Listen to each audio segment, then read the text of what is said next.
Hello YouTube, Rumpelstiltskin here doing a Infinity BassLink installation on a 2014 Toyota Corolla base model. I believe I'm going to be putting it right where it was in her 2005 Corolla. Passenger side, tucked in that little cavern area right there. And there's the unit. Alright, looking how it's fitting there. It looks like I'll be able to bolt it to that structure a little bit. It's going to be close on that edge. I'm going to see if I can push it in a little bit further in.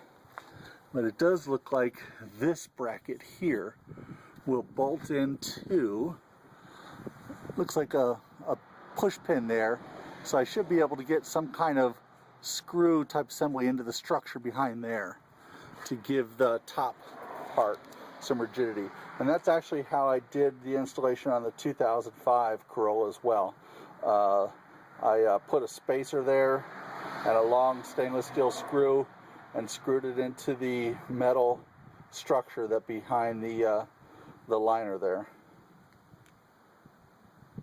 Should look good there.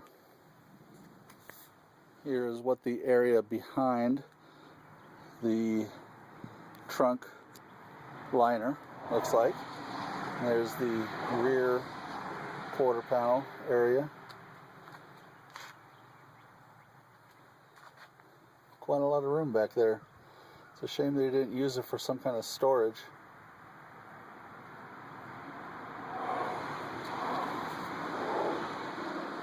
And it looks like that hole is what I'm going to try to mount the unit to, and then mount to the sheet metal down in here. Alright, Rumpelstiltskin back. This is where I have mounted the Infinity BassLink Subwoofer, right here in the back passenger side of the trunk. It takes up about as minimal space as you can get in a Corolla. It's tucked into the corner there. I have it mounted. I had to cut the hard part of the floor covering right there so that you could still get to the tire and whatnot. So I have two screws here. The other side of these is not mounted to anything. It's over a open space back there. However, you got two solid mounted points right there into the floor. This back one is a pretty thick double sheet steel, so it's going to hold well. And then I have the top mount point right there going into the sheet metal that's right behind there. So I've got a 3-point mounting system, and it's not going anywhere. It's solid. And then I ran the wires behind the amp down into the a slit cut into the liner, and then the wire comes back around this way and goes through right there. So I'm going to clean that up a little bit, but that's where it goes through, and then it goes to the back seat, which is what I showed you previously.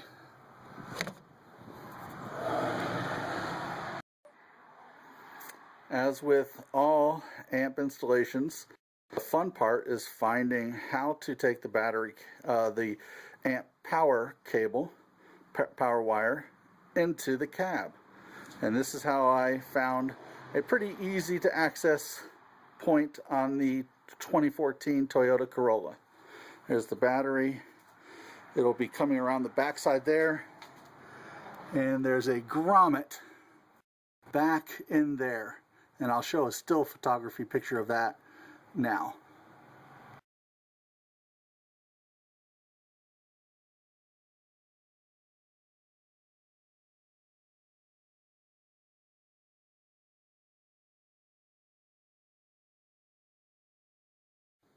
Alright, with the glove compartment tilted down, really by just unhooking this little sort of a hydraulic shock type of thing, and just pulling those two ends out, twisting it. It came out pretty easy. And there, up there, let's see if I can get the video, is right where the wire came through. That's where I'm going to run the power wire for the amp.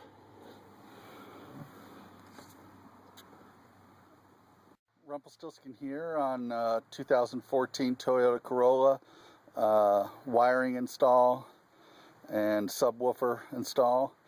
Last video, I had ran some wires for the subwoofer that's in the back and forgot to naturally run a few wires. So I thought I would video how the trim is removed. So here's the back door, passenger side.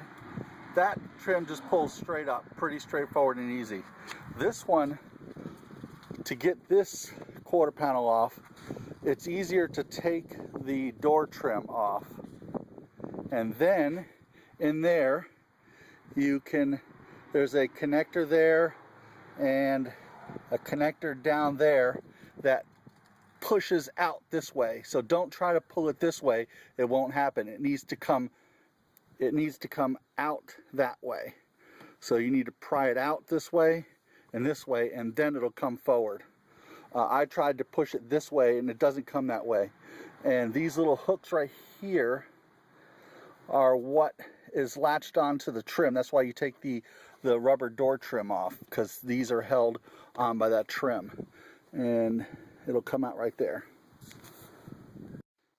Alright, I pulled the trim out.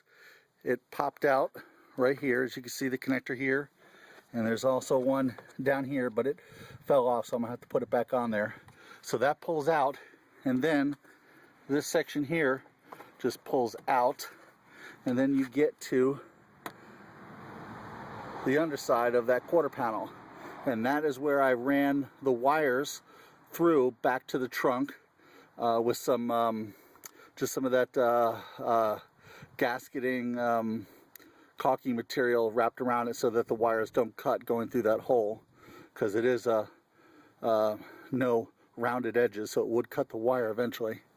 And then it runs down, the wires run across there past the center column, and I'll show you the front in a moment. Alright, the front is pretty simple and straightforward. You lift the door sill straight up, that reveals the wire channel right there. The wires come through there, and then you just remove the little kick panel thing there, which is a little plastic nut, and then it snaps in there and it comes straight out, and that gives you access to behind the dash.